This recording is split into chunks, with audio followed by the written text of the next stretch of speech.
사랑하는 성도 여러분, 오늘의 그리스도인은 과연 예수님을 안 믿는 비그리스도인보다 선한가? 우리 노력하지요. 저는 예수 믿고 조금 더 선해진 것 같아요. 저는 자랑이 아니고 좀 그런 것 같아. 그런데 노력은 우리가 다 그렇게 조금씩 하고 있는데 세상 사람들의 눈에는 아직 만족스럽지 못한 것 같아요. 아시다시피 개신교의 신로드는 3대 종교 중에 꼴찌입니다. 2014년에 공신력 있는 기독교 단체에서 비그리스도인들에게 설문을 했는데 가장 신뢰할 수 있는 종교로 어디를 꼽느냐 그렇게 물었더니 천주교가 29.2%가 나왔습니다. 그 다음 불교는 28%였습니다. 개신교는 예상했던 대로 꼴찌인데 21.3%입니다. 더 슬픈 것은 그 전해보다는 나아진 거라는 거예요. 2013년에는 18%였습니다. 그나마 나아진 게 21.3%라 그렇게 이야기합니다. 물론 우리 기독교인에 향한 기대치가 그만큼 크다고 볼 수도 있습니다. 이 문제의식에 대하여 우리 모두는 공감하는 바입니다. 근데 왜 이런 상황까지 되었을까? 여러 가지 이유가 있겠지만은 아는 것과 믿는 것의 괴리감에서 오는 차이에서 오는 거죠. 즉 다시 말해서 우리 예수 믿는 우리들이 아는 건 너무 많다는 거예요. 그래서 기독교인 그러면 세상 사람들이 제일 먼저 딱 떠오르는 게 뭐냐면 말이 많다는 거예요. 말이 많다. 말이 많다는 건 아는 것이 많다는 거예요. 온갖 것에 다 참견하고 무슨 이슈만 등장하면 모르는 것이 없으니까 입으로는 청산유수라. 모르는 게 없다. 온갖 걸 다 이야기하고 관여하는데 정작 그렇게 살지 않는다. 그렇게 이야기하는 거예요. 성도들에게 설문조사를 했어요. 그랬더니 목회자에 대해서 제일 많이 실망할 때가 어떤 경우냐? 설교한 대로 살지 않는다. 뼈아픈 소리죠. 흔히 행동하지 않고 말만 번지르르 한 사람을 향하여 설교하지 마라 그렇게 이야기합니다. 설교하지 마라는 뜻은 무슨 말이냐면 너는 그렇게 살지 않으면서 왜 그렇게 말만 하느냐. 이걸 일컬어서 입을 막기 위해서 더 이상 설교하지 말아라. 나에게 더 이상 설교하지 말아라. 이렇게 이야기합니다. 아는 대로 믿은 대로 살아야 되는데 아는 것과 믿는 것이 차이가 난다는 거예요. 이상한 현상이 하나 일어나고 있는데 우리가 하나님께 가까이 가면 갈수록 사람과 멀어진다는 거예요. 은혜를 받은 사람일수록 왠지 자연스럽지가 않아요. 은혜 받고 성령 충만한 사람일수록 형제간의 우애가 없습니다. 다 그런 건 아니겠지만 이상한 일이 벌어지고 있는 거예요. 왜 이러냐 이거예요. 왜? 독일 나치 정권에 저항하다가 39살에 순교한 본 해포 목사님이 계십니다. 이분은 단순한 신학자요 목회자가 아니고 행동하는 양심으로 전 세계 기독교인들이 존경하는 귀한 목사님인데 이분은 그 당시 독일 나치 치하에서 큰 소리도 내지 못하고 굴복하여 비겁하게 생명을 연명하고 있는 독일 교회를 향하여 이렇게 외쳤습니다. 값싼 은혜를 받은 자들이라 그렇게 이야기했어요. 값싼 은혜라는 말이 거기서 등장했는데 굉장히 유명한 말이 됐습니다. 이 값싼 은혜라는 말이 무슨 뜻이냐? 회개 없는 용서. 회개는 안 하면서 용서만 구한다는 거예요. 그리스도인들이. 그 다음에 삶을 바꾸지 않고 용서만 가르치고 있는 설교. 고백이 없는 세례. 참된 신앙의 고백이 없이 의식에만 참여하고 있다. 그런 뜻입니다. 눈물 몇 방울 흘리는 것으로 회개했다고 착각한다는 겁니다. 교제가 없는 성찬. 성찬 마치고 으르렁거린다는 거예요. 하나님과 나 사이의 진정한 교제는 강조되지 않고 성찬이라는 형식만 강조되고 있는 것. 십자가가 없는 은혜, 고난이 없는 은혜죠. 희생이 없는 제자도. 그리스도를 따라가기를 원하고 축복받기를 원하지만 희생을 거부하고 있는 성도들. 생활이 없는 그리스도인, 삶이 없는 그리스도인, 이것이 바로 값싼 은혜다. 그렇게 이야기했어요. 그렇게 살았던 분이 이야기를 하니까 힘이 있는 거예요. 독일 교회는 다 겁쟁이라 이거예요. 말씀대로 안 산다. 왜 포갑받고 억울하고 고통당하는 그들의 대변을 하지 못하느냐 이렇게 이야기하는 거예요. 이미 구원을 받았고 무슨 행위를 해도 천국에 간다고 하는 잘못된 그릇된 확신, 이 확신으로 말미암아 우리가 값싼 은혜로 살아가고 있다는 거예요. 예수님께서 우리를 위해서 십자가에 달리신 것은 존귀한 은혜거든요. 너무너무 가치 있는 희생이거든요. 여러분, 그분이 파란 쪽을 우리한테 떼어줘도 그건 귀한 일이에요. 왜? 하나님이시니까. 그분이 우리를 위해서 평생 가슴앓이 하고 살아도 그건 존귀한 것이에요. 그런데 그분이 우리를 위해서 죽으셨어요. 그러니 이 가치는 이루 말할 수 없는 것이라. 만고의 진리가 하나 있는데 절대로 만든 자는 만들어진 존재보다 크다는 거예요. 이 컵을 만든 사람은 절대 이 컵보다 큰 자이지 작은 자가 아닙니다. 이 세상 만물을 하나님이 지으셨습니다. 이 세상 만물이 얼마나 큽니까? 우주의 크기도 가늠을 못합니다. 그러니 우리 하나님은 얼마나 큰 분입니까? 우리 하나님은 얼마나 위대하신 분입니까? 그분이 저를 위해서 죽으셨습니다. 이건 놀라운 은혜라는 거예요. 너무 가치 있는 은혜. 그러나 우리는 그 가치 있고 보배롭고 고귀한 은혜를 값싼 은혜로 전락시켰다는 거예요. 왜? 귀한 줄을 모르니까. 그렇게 살아간다는 거예요. 극단적으로 영국 백인 기독교인들이 노예가 해방되기 전에 어떻게 살았느냐. 노예를 잡아다가 사고 팔고 했습니다. 온갖 못된 짓 다 했습니다. 병들고 쓸모없어지면 죽였고 폐기 처분했습니다. 그래도 감옥을 가지 않았습니다. 그 전날 온갖 못된 짓 해가지고 사람을 죽여놓고 그 다음날 온 식구가 정장으로 차려입고 중전모를 쓰고 마차를 타고 교회에 갑니다. 그리고 예배를 드렸어요. 뿔이라는 영화를 보면 그런 대목들이 나오지 않습니까? 흑인을 박해하고 그렇게 억울하게 죽음으로 내몰고도 온 식구들이, 미국 장로교는 화이트 칼라들이 가는 것입니다. 옷을 깨끗하게 정장으로 갈아입고 그 다음날 아침에 온 식구들이 손을 잡고 예배하러 갑니다. 그 예배를 하나님 받으셨을까요? 더 심각한 건 그들이 와서 앉아있는데도 목회자는 비유 맞히기에 급급했다는 거예요. 하나님의 말씀은 절대로 잘못된 것이거든요. 그렇게 해서는 안 되는 것이거든. 오늘날은 노예제도 없지요. 오늘 우리는 그렇게 살지 않지요. 그러나 그런 비슷한 양상들이 일어나고 있습니다. 똑같습니다. 상황과 환경과 여건은 달라지고 무대의 주인공들은 바뀔지 모르지만 흘러가는 스토리는 똑같은 거예요. 우리 우상 숭배 안 하지요. 지금 바알과 아세라상을 만들어 놓고 절하고 풍요를 비는 일은 안 하지요. 그러나 우리 마음속에 우상이 있습니다. 똑같은 것입니다. 과거에는 보이는 우상을 숭배했다면 지금은 보이지 않는 우상을 숭배하고 있습니다. 같은 원리라는 거예요.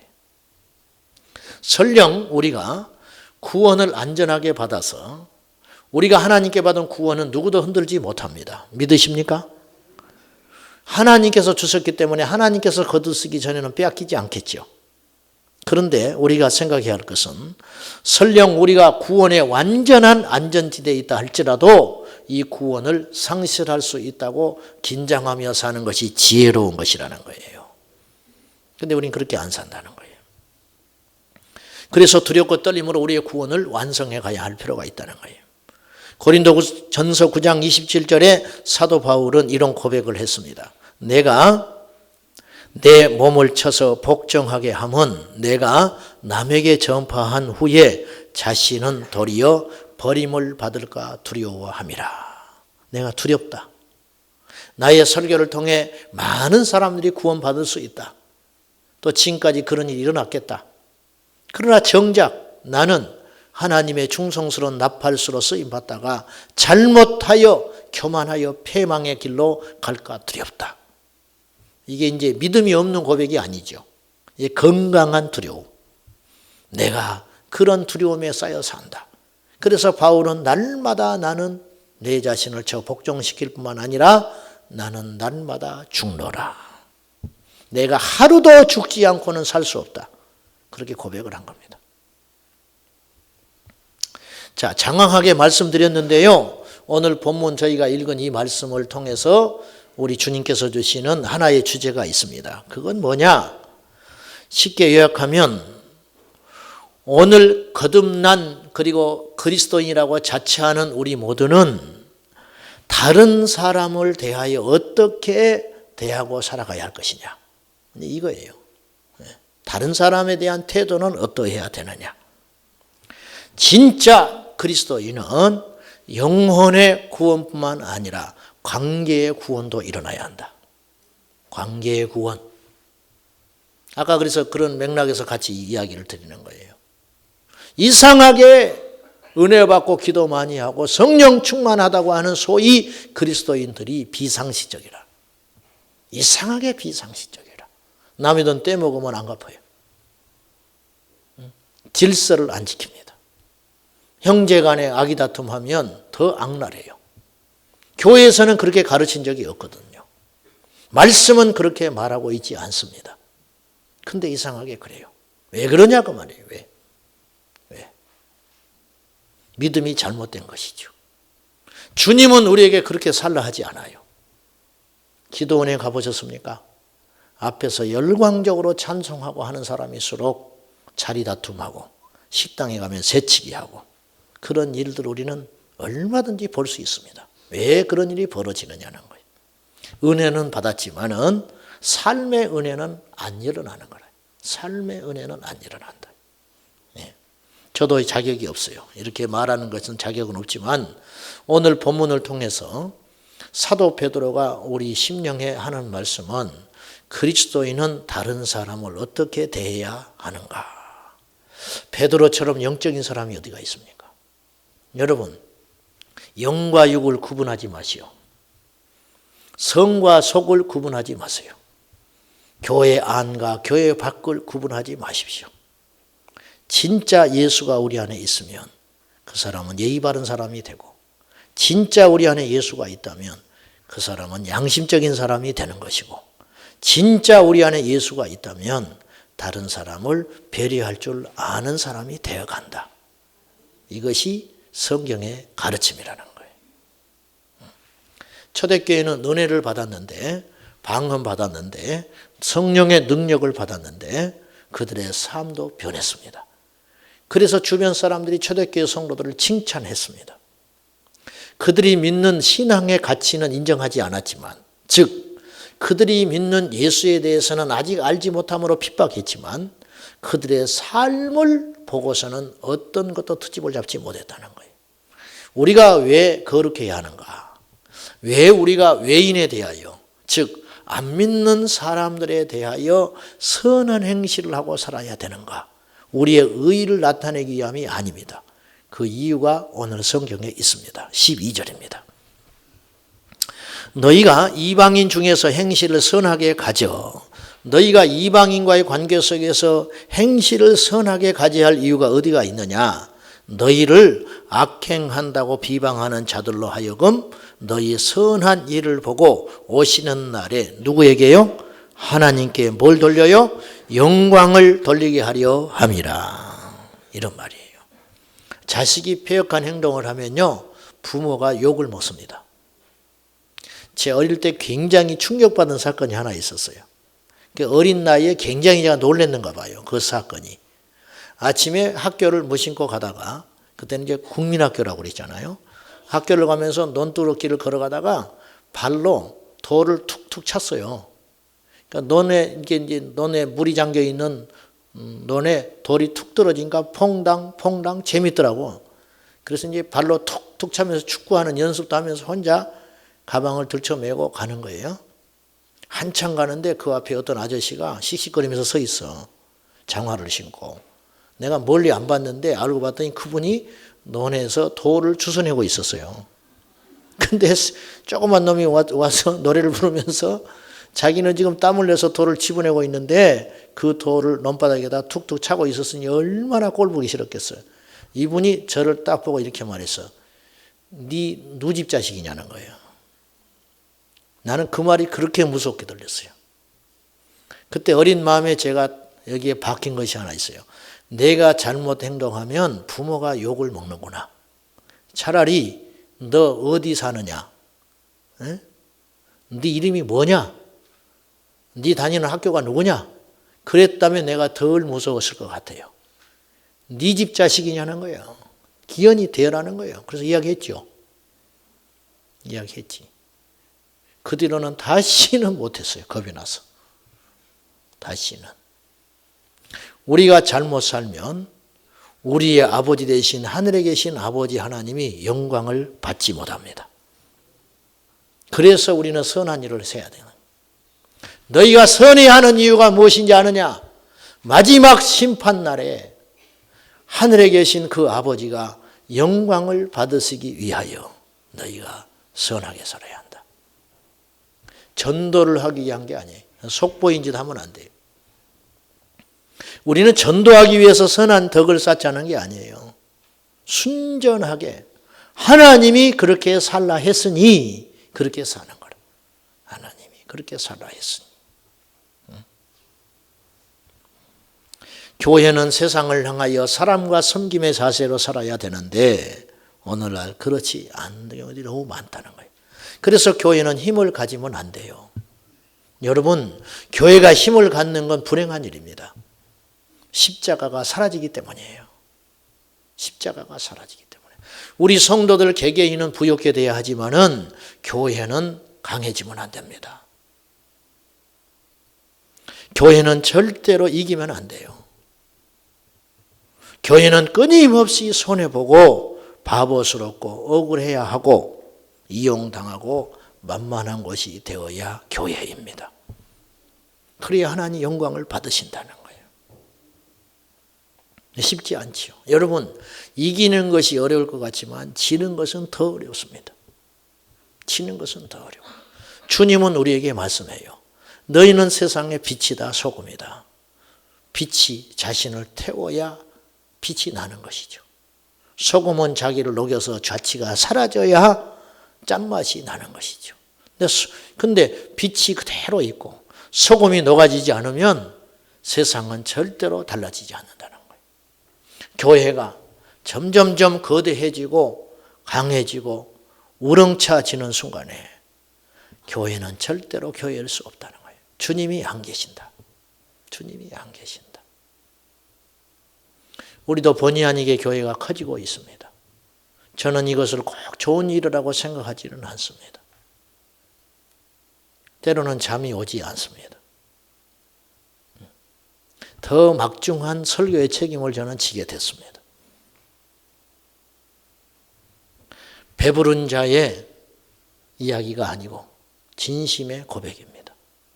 사랑하는 여러분, 우리의 삶은 예수님의 삶과 얼마나 많이 멀어져 있는지요. 얼마나. 우리 개인 각자는 세상에서 정복하고 다스리는 자가 되어야 하겠지만 교회는 절대로 세상에서 군림하는 것이 되어서는 안 된다는 거예요. 목회자를 바라볼 때 저 사람은 목회를 안 해도 성공할 사람 같다. 목사 아닙니다. 그 사람은. 저 사람은 참 경영을 잘해. 그 사람 목사 아닙니다. 목사를 안 해야 할 사람입니다. 목사는 목사 냄새가 나야 합니다. 성도는 성도 냄새가 나야 합니다. 기가 막히게 처세를 잘해. 알고 봤더니 타고난 재주가 있는 사람이라. 그것이 아니고 예수가 드러나야 한다. 저렇게 약한 사람을 하나님이 쓰는구나. 김익두 목사님이 전도를 하러 다녔는데 평양의 깡패 저승사자도 이기지 못한다는 김익두. 칼을 휘두르고 다니면서 사람들에게 돈을 뺏어도 무법천지 이길 수 있는 사람이 없다. 그 김익두가 목사가 됐습니다. 목사가 됐는데 사람들이 믿어주질 않아요. 믿어주질 않으니 이분이 이렇게 전도했다고 그래요. 하나님은 살아계시오. 여러분 눈에 보이지 않거든 나를 보고 믿으시오. 나 김익두가 비워내지 않았어. 그러면 사람들이 아무 소리 못하고 고개를 끄덕거렸다는 거예요. 하나님은 안 보여요. 그런데 김익두를 보면 하나님이 보인다 이거예요. 이게 진짜 크리스찬이죠. 진짜 크리스찬. 오늘 이 시대에요. 하나님에 대하여 말하는 사람은 많아요. 하나님은 이런 분이다 저런 분이다 이렇쿵 저렇쿵. 교회에도 성경 공부를 얼마나 많이 하는지 몰라. 하나님이 이런 분이라는 거예요. 하나님이. 그런데 하나님을 보여주는 사람은 별로 없어요. 요한복음 3장에 니고데모를 만난 예수님께서 3장 마지막에 결론적으로 이렇게 이야기를 하세요. 사람이 물과 성령으로 거듭나야 하나님 나라에 간다. 성령으로 난 사람은 이와 같다. 즉 성령으로 거듭난 사람은 이와 같다. 바람이 임의로 불매 보이지 않는다. 그러나 바람의 흔적은 남는다. 이것이 그리스도인이라. 우리가 있을 때에는 사람들이 그리스도인지를 몰라야 돼요. 떠나왔을 때 저 사람이 그리스도인이었구나. 리차드 백스터라고 하는 영국의 대설교자가 있었습니다. 이분은 정말 설교를 기가 막히게 잘하는 분이었는데 이분이 어느 지역에 갔을 때 유명한 일화가 있어요. 이분이 20년 동안 그곳에서 목회를 합니다. 그리고 그곳을 떠나는데 사람들이 이렇게 이야기해요. 리차드 백스터 목사가 이 지역에 왔을 때 그리스도인이 한 명도 없었다. 20년 후 이 목사님이 이곳을 떠날 때 안 믿는 사람이 한 명도 없었더라. 이렇게 이야기하는 거예요. 도대체 어떻게 그렇게 할 수 있었느냐. 예수 그리스도의 향기. 그것이죠.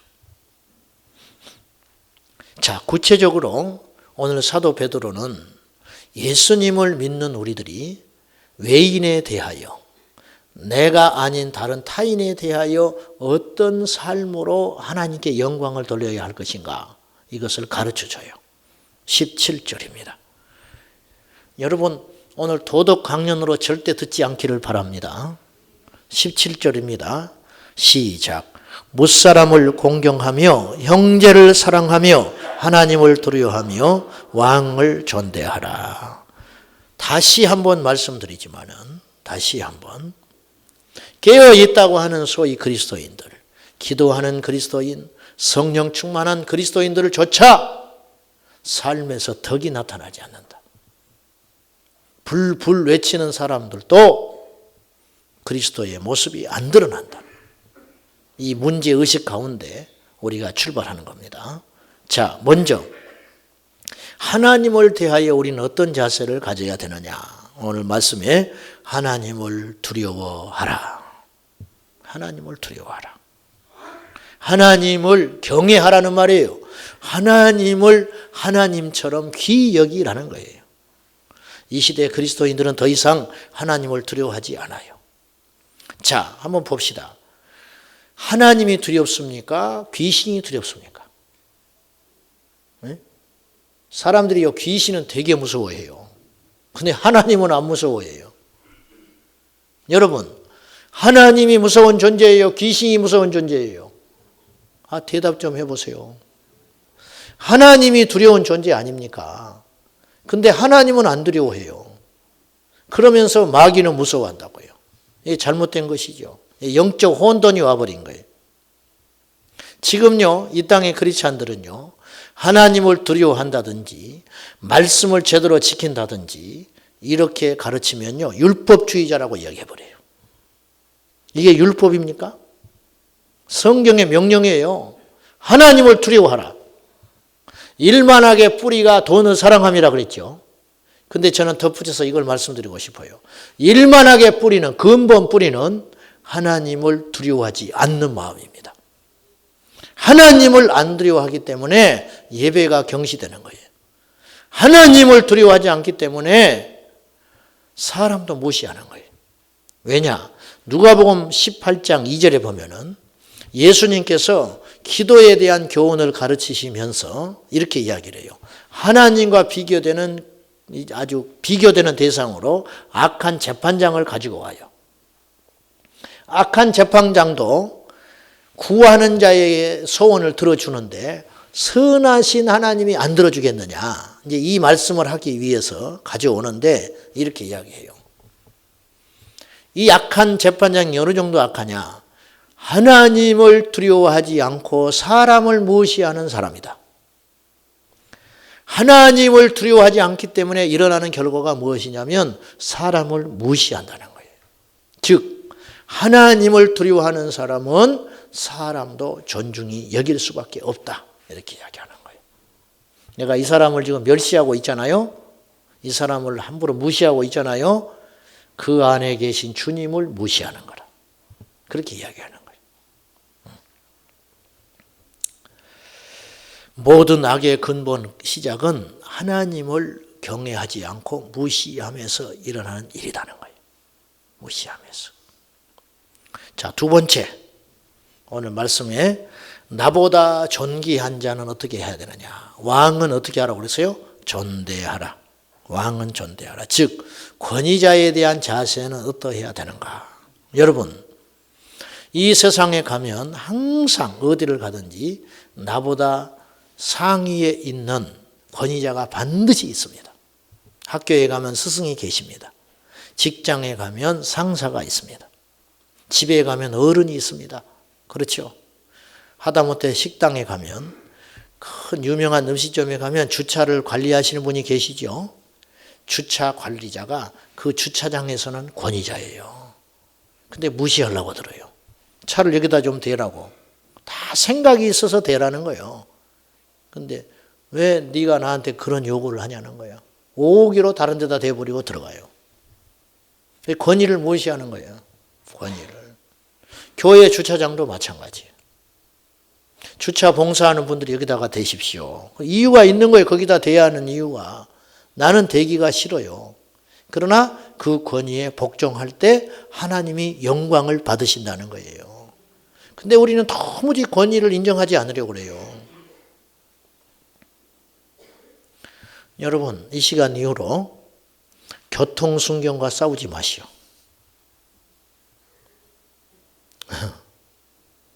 이게 참 작은 이야기 같은데 이것들이 쌓여서 큰일이 일어나는 거예요.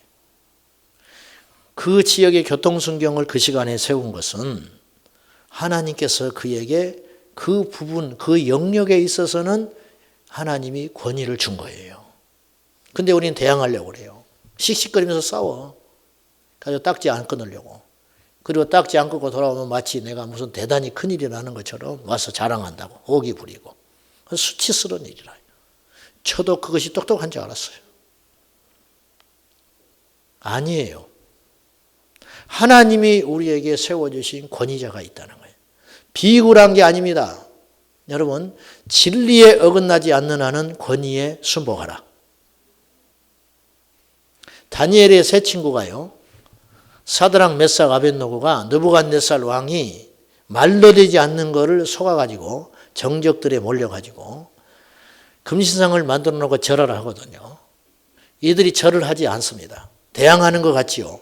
그러나 이들의 태도를 보십시오. 불 속에 들어가기 전에 이렇게 이야기합니다. 왕이시여 존대합니다. 진리는 타협하지 않았지만 태도는 존귀히 여겼다는 거예요. 왕이시여 우리가 절대로 금신상에 절하지 않습니다. 네가 왕이면 왕이지 이런 말도 되지 않는 걸 가지고 우리를 죽이려고 하느냐. 대항하지 않았다는 거예요. 죽음의 순간에도 질서를 지켜줬다는 거예요. 그러나 진리의 영역에서는 타협하지 않습니다. 왕이시여 우리는 금신상에 절하는 일 없습니다. 하나님이 우리를 지켜주실 것이지만 그리 아니하신다 할지라도 우리는 절대로 금신상에 절하지 않습니다. 진리는 지켰으나 태도는 정중했다는 거예요. 이게 권위자에 대한 자세라는 거예요. 여러분 저에게도 권위자가 있습니다. 선배 어른 목사님들이 계십니다. 노예에서 예를 들면은 우리 교회 어떤 일에 상황에 대하여 관여를 하고 너는 이렇게 해야 된다 하면 제가 아니 노예에서 우리한테 해준 게 뭐가 있어? 우리가 맨날 회비 내지. 우리 어려울 때 도와줘 봤어? 그건 아니라는 거예요. 아 그러십니까? 하나님이 그들을 통해 우리에게 사인을 하시는 거예요.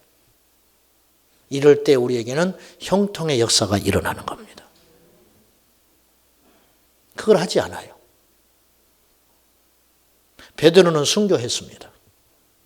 거칠 것 없는 복음의 전도자입니다. 그럼에도 불구하고 질서에는 순응하라고 가르칩니다. 비겁한 게 아닙니다. 절대로. 세 번째, 동등한 자는 어떻게 해야 되느냐? 동등한 자는 사랑하라. 오늘 형제를 사랑하며, 여기서 말하는 형제는 피부치 형제를 꼭 의미하는 것 같지는 않아요. 교회 공동체 안에서의 형제. 제자의 조건은요, 얼마나 많은 기도와 능력을 가졌느냐 있지 않아요.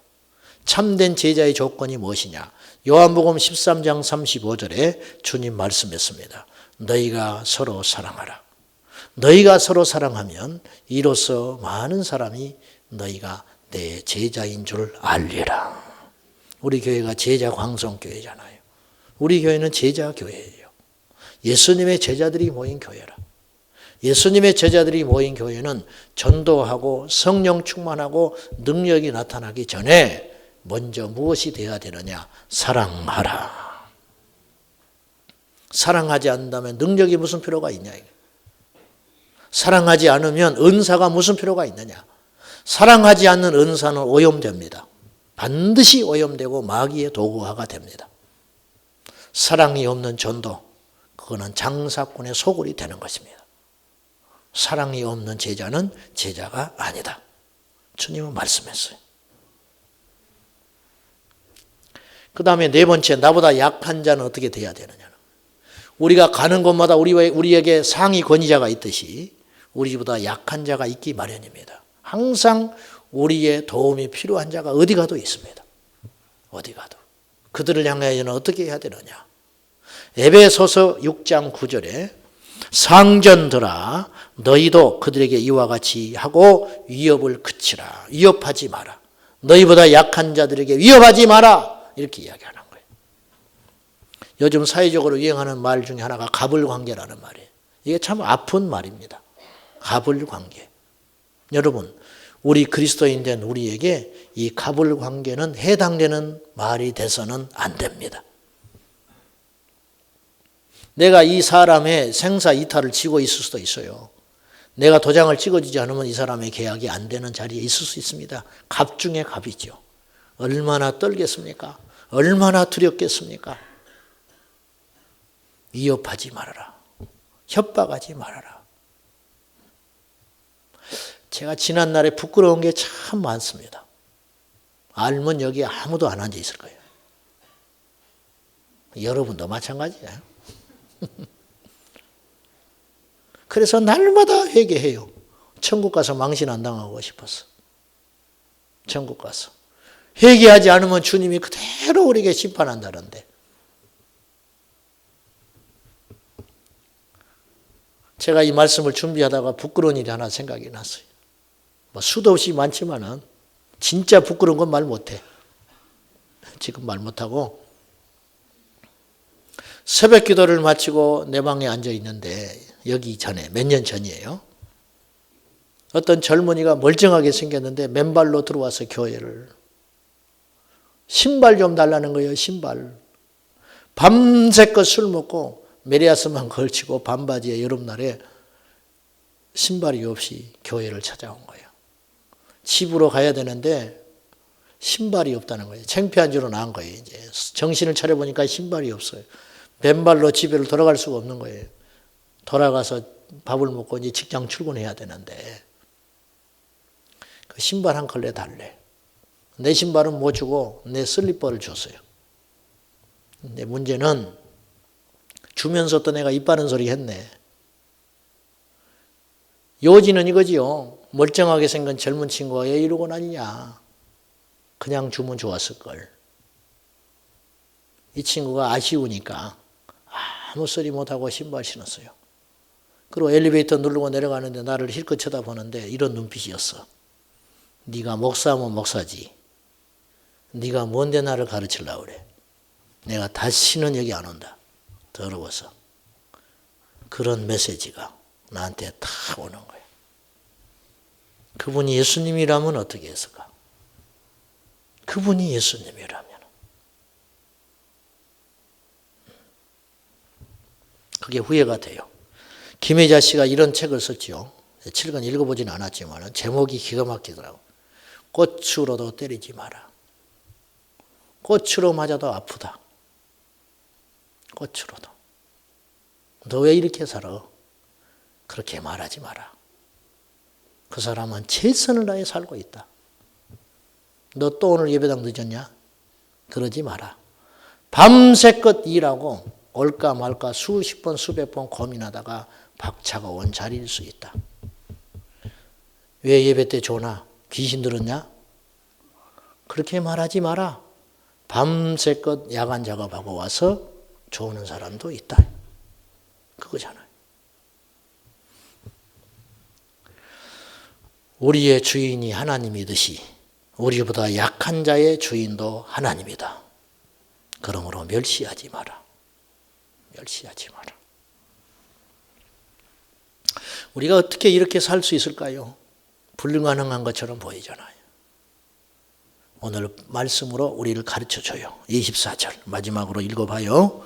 시작. 친히 나무에 달려 그 몸으로 우리 죄를 담당하셨으니 이는 우리로 죄에 대하여 죽고 의에 대하여 살게 하려 하심이라.